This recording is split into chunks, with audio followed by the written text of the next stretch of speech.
Let me begin by asking you how you managed to meet this remarkable personality, Don Juan, and can you give us some idea of what sort of a person he is? I met Don Juan in a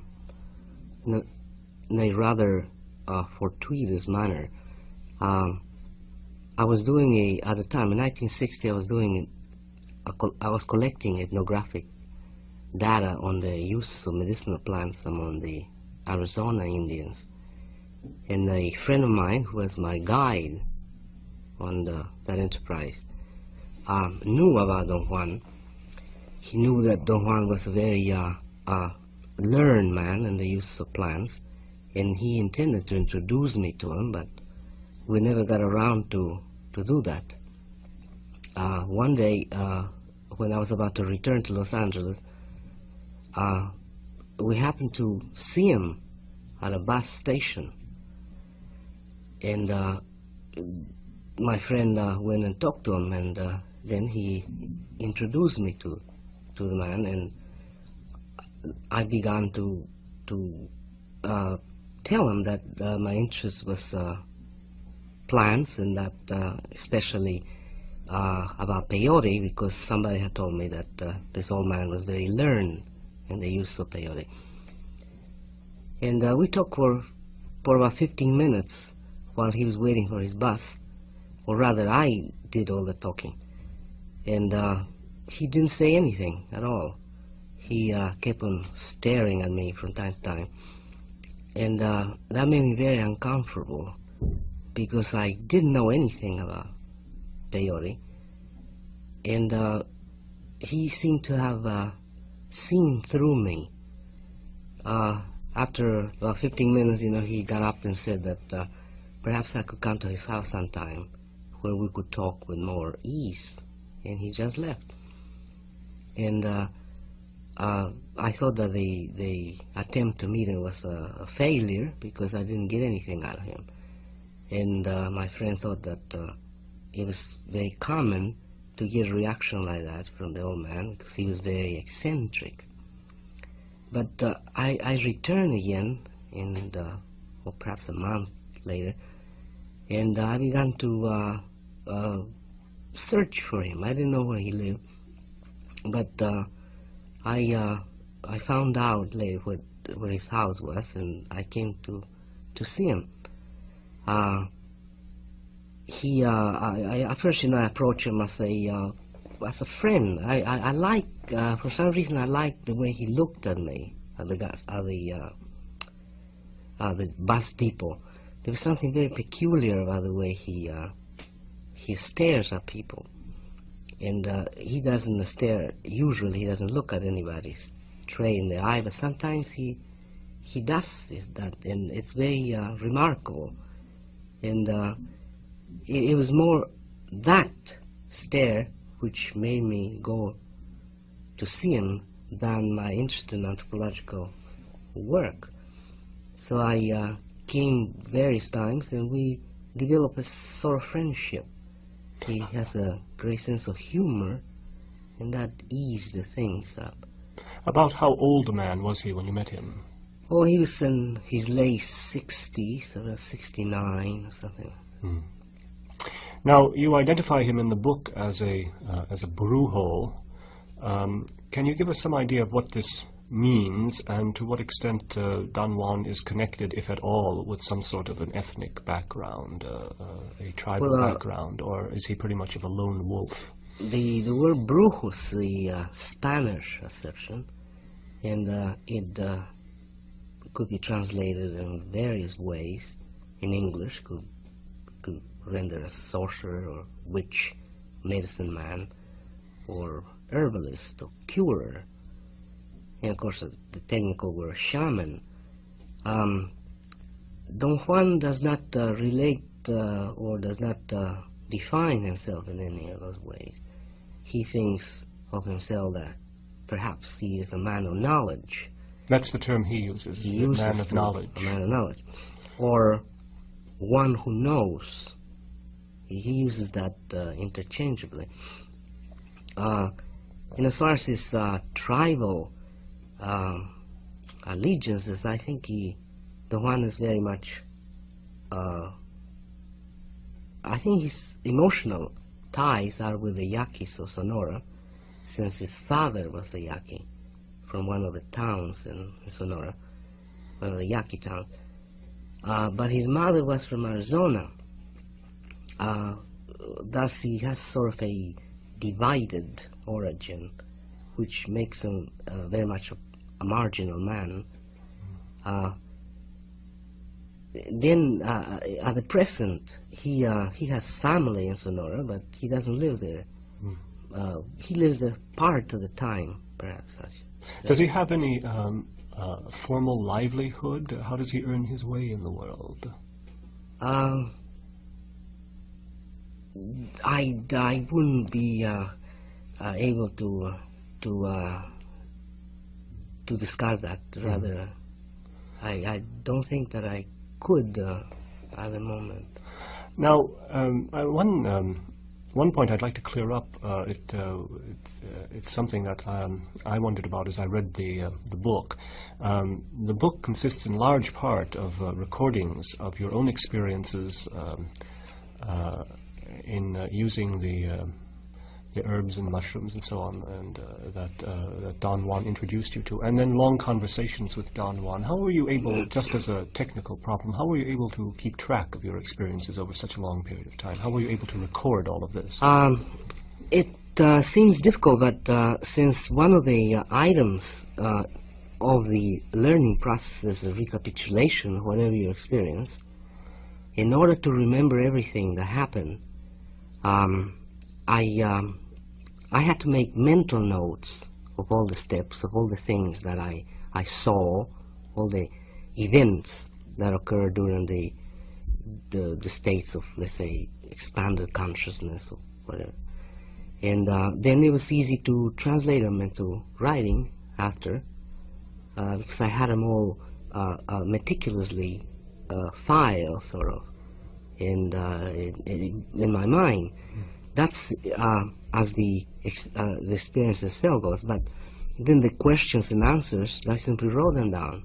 Oh, you were able to take notes while you were... Not at the very beginning of our relation, you see, I never took any notes. I took notes in a covert manner. I had a pad of paper inside my pockets, my big pockets of my jacket, and I used to write inside my pockets. It's just a technique, that ethnographers use sometimes, to take covert notes.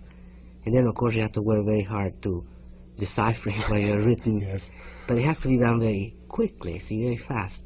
As soon as you have time, you cannot postpone anything. You cannot let it go for the next day or something, because you lose everything.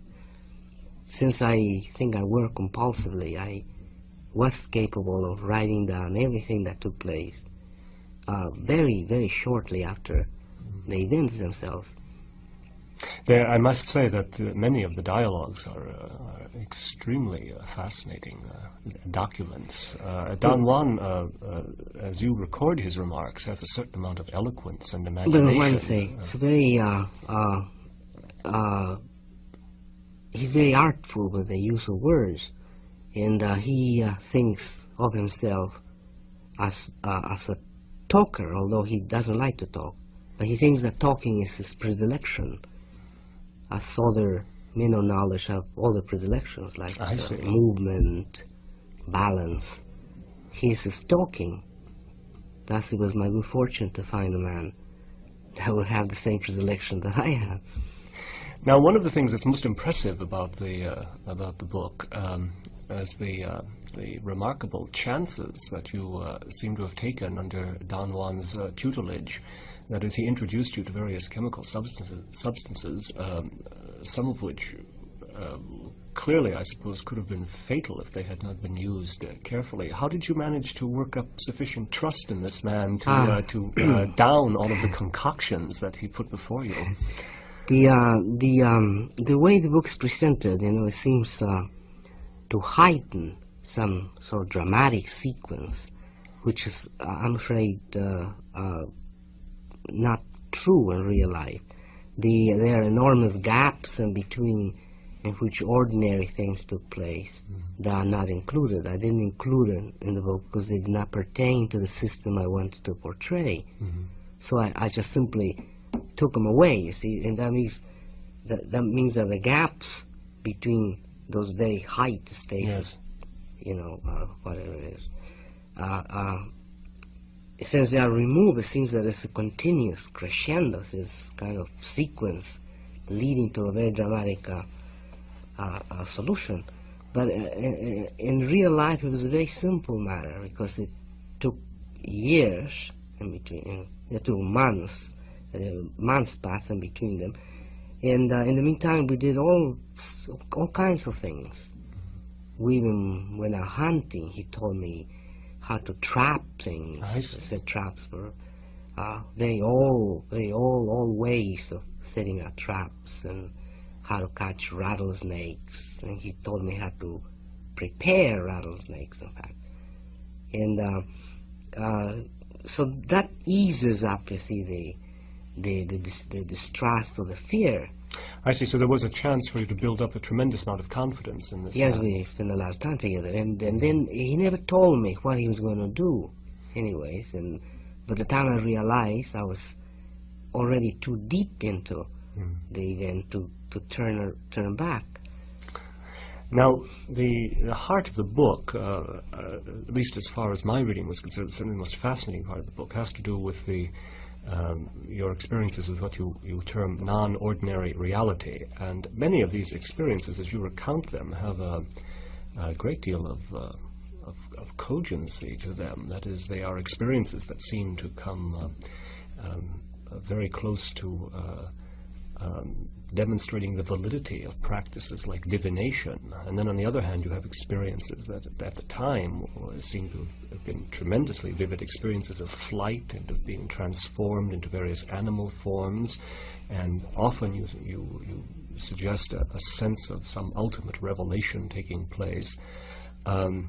What sense do you make of these experiences now as you look back on them all?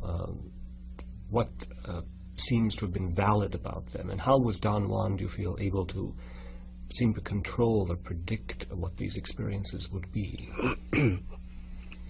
Well, as far as making sense out of them, I think as an anthropologist, I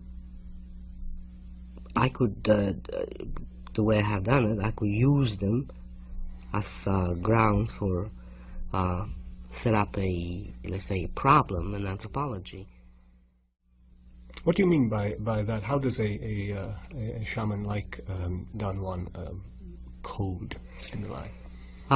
For instance, in the idea that a man could actually turn into a cricket or a mountain lion or a bird is, to me, my personal conclusion. It's a way of intaking a stimuli and readapting it. I suppose the stimuli is there. Anybody who would take an hallucinogenic plant or a chemical produced in the laboratory, I think would experience more or less the same distortion, in quotes, because distortion of reality. But the shamans, I think, have learned through usage and in thousands of years, perhaps, of practice, they have learned to reclassify the stimuli and code it in a different way. The only way we have to code it is as hallucination, madness. That's our system of codification. We cannot conceive that one could turn into a crow, for instance. This was your experience under Don Juan's tutelage. I cannot, as a European, I refuse to believe that one could do it. You see that, but it was a tremendously vivid experience when you had it. Well, it was. I could say, it was real. That's my only way of describing it. But now to see that thing's over, if I will be allowed to analyze it, I think what he was trying to do was to teach me another way of coding reality, another way of putting it into a propitious frame that could again turn into a different interpretation. I thought the passage in the book where these very different orientations toward reality that you had and Don Juan had, the point at which it came through, at least most clearly to me, was the point in which you questioned him about your own experience of apparent flight. And you finally came around to asking if you had been chained to a rock, would you still... would Don Juan still feel that you had flown? And his answer was, in that case, you would have flown with the chain and the rock. Yeah. And he alludes, that I think what he meant to say is that one never really changes. You see, as a European, my mind is set, my cognitive units are set in the sense I would admit only a total change. For me to change would mean that a person mutates totally into a bird, and that's the only way I could understand it. But I think what he means is something else, something much more sophisticated than that. My system is very rudimentary, I see. It's not. It lacks the sophistication that Don Juan has, but I cannot pinpoint actually what he means by things. What he means that one never changes really. There's something else, another processes taking place. It is difficult to focus on this. I think I remember Don Juan's line was, "You flew as a man flies," but he insisted that you flew. Yes. Yeah. There's another remarkable statement he makes, and it is. In the discussion of the reality of the episode, he says, that is all there is in reality, what you felt. Yeah. He, this, Don Juan is a very sophisticated thinker, really. It's not easy to come to grips with him. You see, I had tried various times, to sort of wrestle with him intellectually, and he always comes the victor. He's very artful, and he posed once the idea to me that the totality of the universe it's just perception, and it's how we perceive things, and there are no facts, only interpretations, and those are nearly. I'm nearly quoting him, paraphrasing him as close as I can. And perhaps he's right in that sense, or not perhaps he's right in that sense. The facts are nothing else but interpretations that our brain makes of stimuli. So if that's such, whatever I felt was, of course, the important thing. Well, now one of the aspects of what we normally call reality that seems most important to us is that of coherence or consistency from experience to experience. And I was impressed by the fact that the experiences you had under peyote seem to have in your recordings a remarkable coherence from experience to experience. I'd like to question you about this. There is an image that appeared in the experiences, which you call mescalito, and it seems as if this image appears again and again with great consistency, that the general sense of the experience, the sound of it, the feel of it is very much the same from time to time. Am I accurate in saying? Yes, very, very much. Well, how do you make sense of that fact? Well, it's either that I have two interpretations. Mine would be that it's product of the indoctrination I went through, those long periods of discussions and where instruction was given. Well, now, did Don Juan ever tell you how mescalito was to look? No, not to look. Once I constructed, I think, the composite in my mind, the idea that it was a homogeneous and totally a protector and a very sturdy deity may have helped me to maintain that mental composite, or perhaps the deity exists outside of ourselves, as he says, completely outside me as a man, as a feeler, and all it does is manifest itself. Now, I thought your description of this image of Mescalito was very vivid and very impressive. Do you think you could possibly, just to draw out one aspect of the book, describe what this figure seemed like to you? Oh, well, it was truly an anthropomorphic composite. It was not truly a man, but it looked like a cricket. And it was very large, perhaps larger than a man. And it looked somehow like the surface of the cactus, the peyote cactus. And that was the top. It looked like a pointer head, but it had human features in the sense of eyes and a face. Yes. But it was not quite human either. It was something different about it. And the movements, of course, were quite extraordinary because they hopped. Mm. Now, when you described this experience to Don Juan, how did he deal with it? Was this the right image? Or no, he didn't care at all about my description of the form. He was not interested at all. I never told him what the form. He discarded it all. I wrote it down because it was quite remarkable for me as the man who experienced it. It was just extraordinary. It was truly a shocking experience. Thus, I record everything that I experienced, but insofar as telling him, he didn't want to hear about it. Mm. He said that it was unimportant. All he wanted to hear was whether how close he let me come in this anthropomorphic composite. At the time I saw it, let me come very close. I nearly touched him.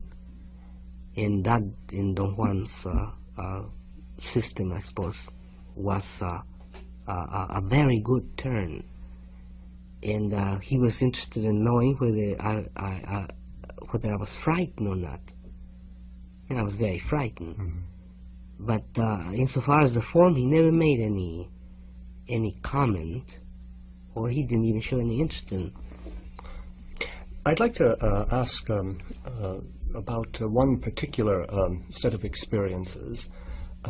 We don't have to go into them in detail here. I think we might simply tempt the listeners to look at the book and read the actual details of the experience. But your final experience with Don Juan is one of extreme fearfulness.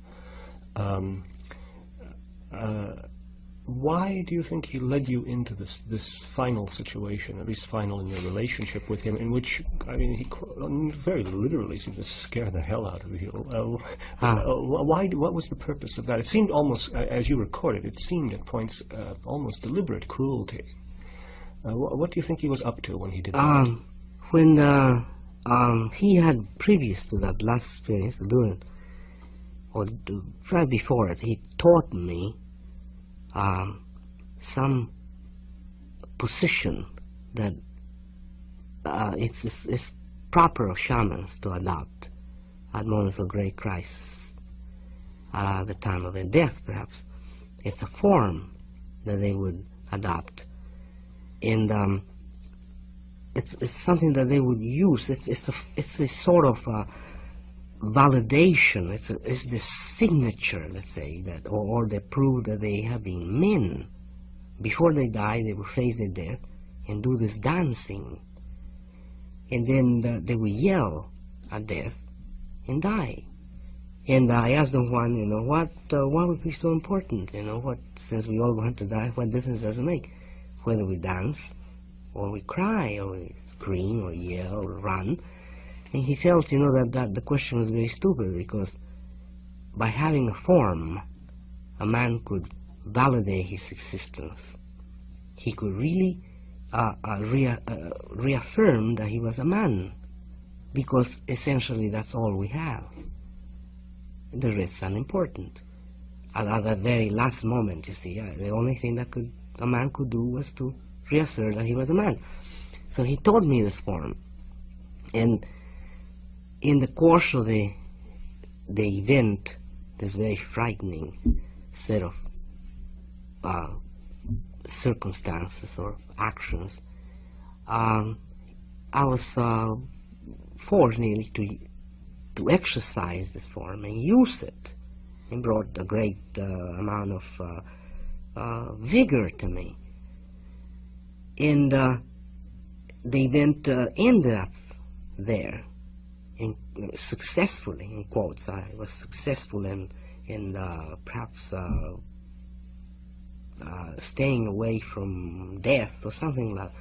Or the next day, the next night, he took me into the bushes. And what I was going to do was he was going to teach me how to perfect this form until it was neat.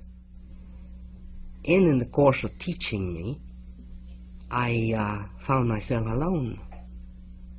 And that's when this horrendous fear attacked me, really.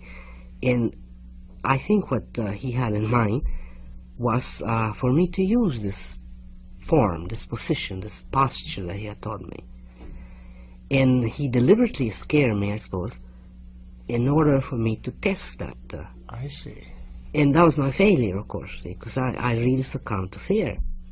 Instead of standing and facing my death, as I was supposed to, as a let's say, apprentice of this way of knowledge, I became a thorough European man, and I succumbed to fear.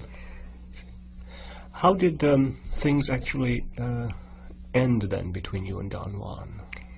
They ended that night. I think, I suffered a total ego collapse because the fear was just too great for my resources, and it took hours to pull me back. And it seems that we came to an impasse. We had never talked ever again about his knowledge. That's almost 3 years ago, over 3 years ago. You feel then he had finally led you up to an experience that was beyond your capacity to grapple with? I think so. I think I exhausted my resources. I see. And I couldn't go beyond that, and it's coherent with the American Indian idea that knowledge is power. See, you cannot play around with it.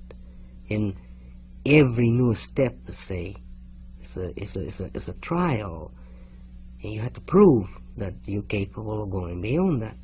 I see. So that was my end.